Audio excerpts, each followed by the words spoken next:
स्वागत है दोस्तों आपका हमारे पॉडकास्ट पे।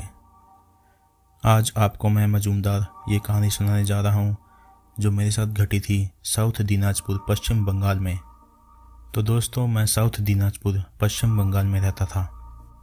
मैं इस स्टोरी में जाने से पहले ये बताना चाहूँगा कि मैं पिछले कई सालों से पारंपरिक भारतीय अनुष्ठान और हवनों में भाग ले रहा हूँ। मैंने 7 साल की उम्र से घर की शुद्धि और भूत प्रेत जैसी गंभीर प्रथाओं में भी मदद की है। मैं जो भी डरावनी कहानी बताने जा रहा हूँ वो 100% सच है और रीडर्स शायद मुझ पर भरोसा भी कर सकते हैं। अब मैं जिस घटना को बताने जा रहा हूँ वो वास्तव में तब हुई थी जब मैं लगभग 5 या 6 साल का था। उस समय मेरी दादी हमारे घर से लगभग 1 किलोमीटर दूर रहती थी। मेरे दादाजी शहर के नगर अध्यक्ष थे और उनकी हत्या के बाद मेरी दादी को अकेले ही घर में रहना पड़ता था। ये जानना एक्चुअल में डरावना है कि मेरे पूर्वजों में से अधिकांश काले जादू से मारे गए थे। चलो हमारी स्टोरी पर वापस आते हैं। मेरी दादी अपने समय की प्रसिद्ध कीर्तन गायिका थी। जैसे जैसे वह बड़ी होती गई मेरे पिता उनके घर जाके उनकी मदद करने लगे, जैसे कि खाना बनाना, घर की सफाई करना। एक दिन जब दादी बहरामपुर से अपनी बेटी के घर से लौटी तो मेरे पिता ने उनकी कलाई पर एक अजीब सा ताबीज़ देखा। उन्होंने बताया कि उसकी बेटी के रिश्तेदारों में से ही एक ने उन्हें दिया है और किसी ने लंबे समय तक इस ताबीज़ के लिए कोई ध्यान नहीं दिया। पर लगभग 1 महीने बाद कंडीशंस ने एक डरावना मोड़ लिया। दादी के स्वास्थ्य में तेजी से गिरावट आई और उनका चेहरा असामान्य रूप से पीला और कमज़ोर दिखाई दिया। वह हमेशा चिड़चिड़ी रहा करती थी और कमांडिंग टोन में बात करती थी।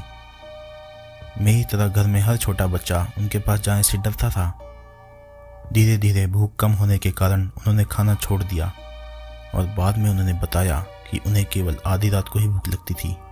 जैसे जैसे दिन बीतते गए उनकी स्थिति खराब होती गई और अब उन्हें मछलियाँ खाना ज़्यादा अच्छा लगता था।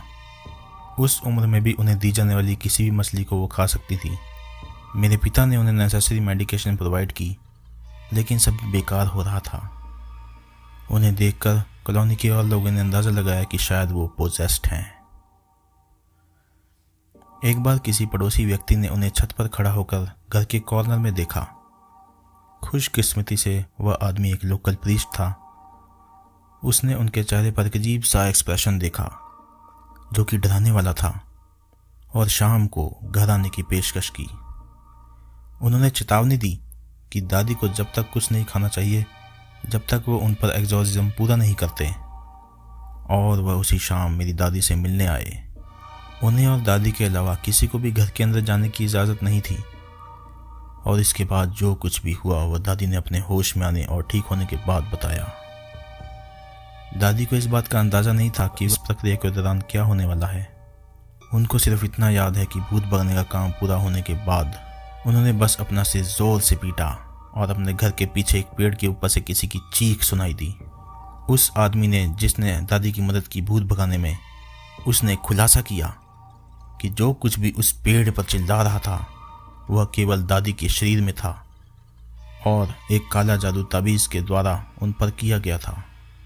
और उस आदमी के चले जाने के बाद दादी पूरी रात सो नहीं पाई। वह पूजा रूम के अंदर बैठी रहीं और सुबह सूरज निकलने के बाद ही तुरंत बाद मेरे पिता को फ़ोन किया। मेरे पिता तुरंत ही उनके पास गए और यह सब सुनकर वो बहुत शॉक हो गए। उन्होंने उनसे ताबीज़ छीन लिया और उसे घर के पीछे वाले हिस्से में जला दिया और उस जगह पे मौजूद अन्य लोगों ने दावा किया कि जब उनके पिताजी ने ताबीज़ जलाया तो उसमें से किसी आदमी के मांस की बदबू आ रही थी। दोस्तों, इस घटना के बाद दादी का दुख खत्म हो गया और वह धीरे धीरे ठीक हो गई, लेकिन घटना की बातें उन्हें रह रहकर याद आती थी। हालांकि मेरी दादी की मृत्यु वर्षों पहले हो गई थी, पर पता नहीं क्यों इस बात से मैं आज भी डर जाता हूँ। तो यह थी मेरी कहानी। दोस्तों, आपको ये नाइट स्टोरी कैसे लगी? चैनल को सब्सक्राइब कर लीजिए ऐसी ही नाइट स्टोरीज़ के लिए। Take care, stay safe, bye bye.